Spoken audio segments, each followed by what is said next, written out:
ಮಂಡ್ಯ ಜಿಲ್ಲೆಯಲ್ಲಿ ಧಾರಾಕಾರ ಮಳೆಯ ಹಿನ್ನೆಲೆ ಮಳೆ ಹಾನಿ ಪ್ರದೇಶಗಳಿಗೆ ಸಚಿವರು ಶಾಸಕರು ಭೇಟಿ ನೀಡಿದ್ದಾರೆ. ಕೆಎಚ್ಬಿ ಬಡಾವಣೆಗೆ ಎನ್ ಚಲುವರಾಯಸ್ವಾಮಿ ಭೇಟಿ ನೀಡಿರೋದು. ನಿನ್ನೆ ಸುರಿದಂತ ಮಳೆಗೆ ಜಲಾವೃತವಾಗಿತ್ತು ಕೆಎಚ್ಬಿ ಬಡಾವಣೆ. ಖುದ್ದು ಸ್ಥಳಕ್ಕೆ ಭೇಟಿ ನೀಡಿ ಪರಿಸ್ಥಿತಿ ಅವಲೋಕನ ಮಾಡಿದ್ದಾರೆ.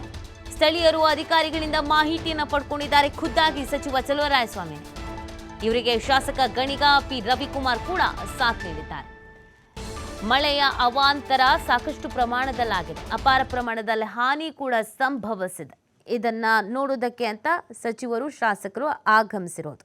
ಅಧಿಕಾರಿಗಳು ಮತ್ತು ಸ್ಥಳೀಯರ ಬಳಿ ಮಾಹಿತಿಯನ್ನು ಪಡ್ಕೊಂಡಿದ್ದಾರೆ. ಎಷ್ಟು ಪ್ರಮಾಣದಲ್ಲಿ ಹಾನಿಯಾಗಿದೆ, ಏನು ಎತ್ತ, ಎಲ್ಲೆಲ್ಲಿನ ಮಾಹಿತಿಗಳು ಏನೇನಿದೆ ಅದೆಲ್ಲವನ್ನು ಖುದ್ದಾಗಿ ಅವರೇ ನೋಡಿದ್ದಾರೆ.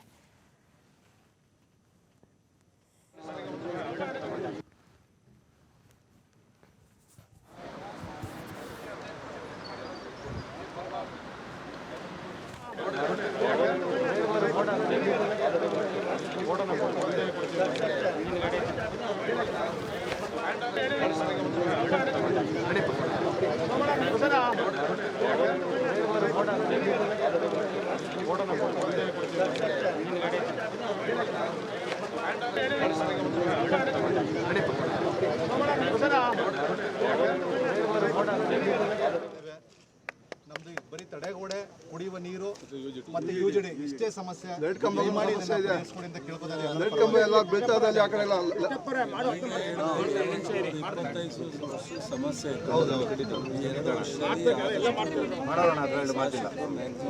ಮಾಡಿದ್ದಾರೆ. ಆಮೇಲೆ ಎಷ್ಟೇ ಯಾವುದೇ ಶಾಸಕರೆಲ್ಲ ಮಂತ್ರಿ ಆಗಲಿ ಮುಖ್ಯಮಂತ್ರಿ ಆಗಲಿ ಒಂದೇ ಸಲ ಎಲ್ಲ ಬಗೆಹರಿಸೋದು.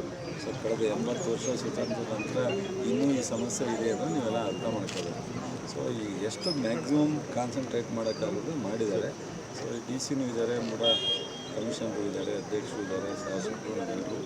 ಇನ್ನು ವರ್ಷದಲ್ಲಿ ಈಗ ಹಾಕಿರೋ ಗ್ರ್ಯಾಂಟ್ ಜೊತೆಗೆ ಏನೇನು ನಿಮ್ಮ ಬಡಾವಣೆನ ಸೊ ಯುಜಿಡಿ ಇರ್ಬೋದು, ವಾಟರ್ ಪ್ರಾಬ್ಲಮ್ ಇರ್ಬೋದು, ಡ್ರಿಂಕಿಂಗ್ ವಾಟರ್ ಪ್ರಾಬ್ಲಮ್ ಇರ್ಬೋದು, ರಸ್ತೆ ಇರ್ಬೋದು, ಎಲ್ಲವನ್ನು ಈಗ ಹೆಚ್ಚು ಕಡಿಮೆ 40 ಕೋಟಿ ನೋಡಿ. ಅವರು ಅಲ್ಪಸಂಖ್ಯಾತರ ಕಲ್ಯಾಣ ಇಲಾಖೆಯಿಂದ ಇಡೀ ಕಾಲೋನಿಗೆ 5 ಕೋಟಿ ಸೊ ಮುಗಿದೋಗಿದೆ. ಈಗ 10 ಕೋಟಿ ಹಾಕಿದ್ರು, 2 ಕೋಟಿ ಹಾಕಿದ್ದಾರೆ. ನೀರಾವರಿ ನಿಗಮದಿಂದ 10 ಕೋಟಿ ಕೆಲಸ. ಎಚ್ ಪಿ ಕಾಲೋನಿ ಕುಡಿಯೋ ನೀರನ್ನ 1 ಕೋಟಿ. 40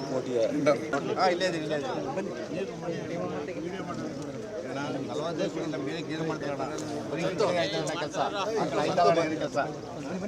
ಆತ್ಮೀಯರೇ, ಈ ದಿನ ನಮ್ಮ ಕರೆಗೆ ಹೋಗ್ಬಿಟ್ಟು ಈ ನಮ್ಮ ಬಡಾವಣೆಯ ಪರಿಸ್ಥಿತಿಯನ್ನು ನೋಡಿದ ತಕ್ಷಣ ಖುದ್ದಾಗ ಅವರನ್ನೇ ಇಲ್ಲಿ ಇಲ್ಲದೇ ಹೋದರೂ ಕೂಡ ಈ ಮಾಹಿತಿಯನ್ನು ಪಡೆದು ನಗರಸಭಾ ಅಧ್ಯಕ್ಷರ ಮುಖಾಂತರ ಎಲ್ಲ ಮಾಹಿತಿಯನ್ನು ಪಡ್ಕೊಂಡು ಎಲ್ಲರೂ ಕೂಡ ನಮ್ಮ ಶಾಸಕರಾದಂಥ ಗಣಿಗ ರವಿಕುಮಾರ್ ಅವರು ಕೂಡಲೇ ಕರೆ ಮಾಡಿ ನಾನು ಬೆಳಿಗ್ಗೆ ಮಂತ್ರಿಗಳನ್ನು ಕೂಡ ಕರೆದುಕೊಂಡು ಬಂದು ಈ ಸಮಸ್ಯೆಗೆ ಅತಿ ಶೀಘ್ರದಲ್ಲೇ ಪರಿಹಾರವನ್ನು ಕೊಡ್ತೀನಿ ಅಂತ ಹೇಳಿದ್ದಾರೆ. ಜೊತೆಗೆ ಈ ಒಂದು ಬಿಡಿ ಕಾಲೋನಿ ಭಾಗದ 10 ರಿಂದ 15 ಕೋಟಿ ಕೆಲಸವನ್ನು ಮಾಡದೇ ಹೋಗಿದ್ರೆ ನಾವ್ಯಾರು ಇವತ್ತು ಇಲ್ಲಿ ನಿಲ್ಲಕ್ಕೂ ಆಗ್ತಿರಲಿಲ್ಲ. ಹಾಗಾಗಿ ಅವ್ರಿಗೆ ಮೊದಲನಾಗಿ ಅಭಿನಂದನೆಯನ್ನು ಸಲ್ಲಿಸ್ತೇವೆ. ನಂತರ ಈಗಾಗಲೇ 1600 ಮನೆ ನೆಮ್ಮದಿಯಾಗಿ ಮನಕವ್ರೆ ಅಂದ್ರೆ ಇವತ್ತು ಅವರೇ ಕಾರಣ, ಆ ಸರ್ಕಾರನೇ ಕಾರಣ. ಕೋಟಿ ರೂಪಾಯಿಗಳ ಕೆಲಸವನ್ನು ಕೂಡ ಈಗಾಗಲೇ ಕಾರ್ಯಗತ ಮಾಡಿದ್ದಾರೆ. ಕೂಡ ಮಂಜೂರು ಮಾಡಿಸಿದ್ದಾರೆ.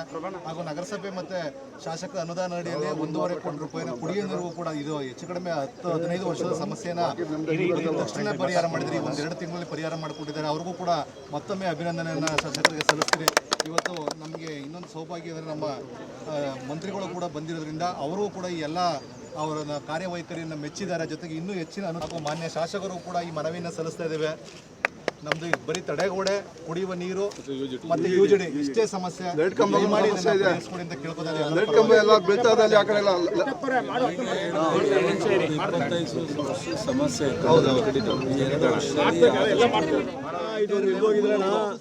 ಇಡೀ ನಮ್ಮ ಮೇಲೆ ಮುಗೋದು.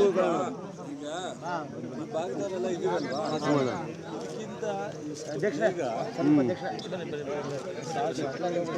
ಗ್ರ್ಯಾಂಟ್ ಹಾಕಿ ಡ್ಯಾಮೇಜ್ ನಿಲ್ಸೋದು. ಹೌದಾ? ನಿಜ.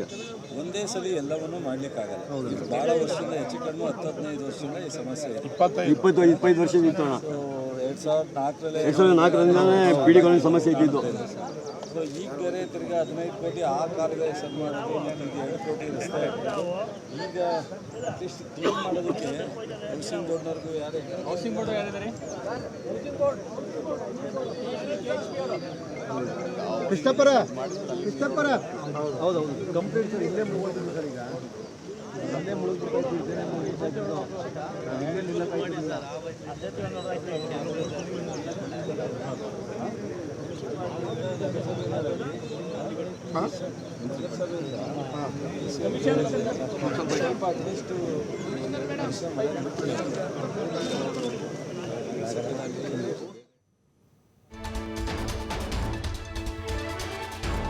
ಸಚಿವರ ಬಳಿ ಪರಿಸ್ಥಿತಿಯನ್ನ ವಿವರಿಸುತ್ತಿದ್ದಾರೆ ಸ್ಥಳೀಯರು. ಕೆಎಚ್ಬಿ ಬಡಾವಣೆ ನಿವಾಸಿಗಳ ಅಳಲು, ಮಳೆ ಬಂದಾಗಲೆಲ್ಲ ನಮ್ದಿದೆ ಈ ಥರದ ಪರಿಸ್ಥಿತಿ. ಸುತ್ತಮುತ್ತಲಿನ ನಾಲೆಗಳಿಗೆ ತಡೆಗೋಡೆ ಅನ್ನೋದೇ ಇಲ್ಲ. ಚರಂಡಿ ವ್ಯವಸ್ಥೆ ಇಲ್ಲದಿರುವುದೇ ಈ ಅವ್ಯವಸ್ಥೆ ಕಾರಣ. ಕೂಡಲೇ ಎಲ್ಲ ಸಮಸ್ಯೆಗಳಿಂದ ನಮಗೆ ಮುಕ್ತಿ ಕೊಡಿಸಿ. ಸಮಸ್ಯೆ ಇತ್ಯರ್ಥಕ್ಕೆ ಸ್ಥಳದಲ್ಲಿದ್ದ ಅಧಿಕಾರಿಗಳಿಗೆ ಸಚಿವರು ಇದೇ ಸಂದರ್ಭದಲ್ಲಿ ಸೂಚನೆ ಕೊಟ್ಟಿದ್ದಾರೆ. ಅಲ್ಲಿನ ಸ್ಥಳೀಯರು ತಮ್ಮ ಸಮಸ್ಯೆ ಏನು ಅಂತ ಖುದ್ದಾಗಿ ಸಚಿವರ ಬಳಿ ಹೇಳ್ಕೊಂಡಿದ್ದಾರೆ. ಪ್ರತಿ ಮಳೆಗಾಲದಲ್ಲೂ ನಮಗಿದೇ ಗೋಳು, ನಮಗೂ ಸಾಕಾಗಿ ಹೋಗಿದೆ ಅಂತ ಅಲ್ಲಿ ಸ್ಥಳದಲ್ಲಿದ್ದಂಥ ಅಧಿಕಾರಿಗಳಿಗೆ ಸಚಿವರು ಕೂಡ ನೋಡ್ರಿ ಅದೇನ್ರಿ ಬೇಗ ಸರಿ ಮಾಡಿ ಅಂತ ಸೂಚನೆಯನ್ನು ಕೊಟ್ಟಿದ್ದಾರೆ.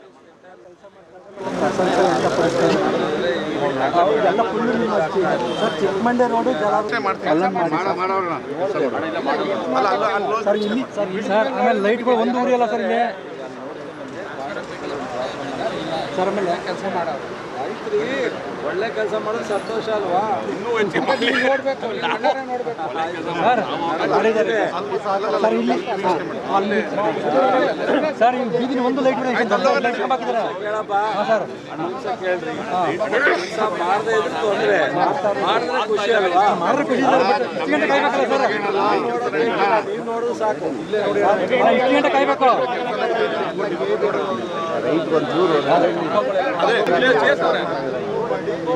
ಮಾಡ್ತಾ ಇದ್ದಾರೆ, ಹೊಸ ಬಿಟ್ಟು ಮಾಡ್ತಾರೆ.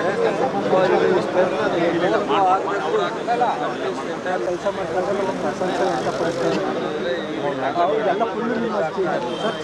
ಮತ್ತಷ್ಟು ಮಾಹಿತಿಯನ್ನು ನೀಡ್ತಾರೆ ನಮ್ಮ ಪ್ರತಿನಿಧಿ ಶಶಿಕುಮಾರ್. ಖುದ್ದಾಗಿ ಸಚಿವರು, ಶಾಸಕರು ಎಲ್ಲರೂ ಭೇಟಿ ಕೊಟ್ಟಿದ್ರು ಸ್ಥಳಕ್ಕೆ. ಅಲ್ಲಿನ ಪರಿಸ್ಥಿತಿ ಯಾವ ರೀತಿಯಾಗಿ ವಿವರಿಸಿದ್ದಾರೆ ಸ್ಥಳೀಯರು? ಏನಾದರೂ ಪರಿಹಾರ ಸ್ಥಳದಲ್ಲಿ ಸಿಗ್ತಾ ಏನೇನಾಯ್ತು?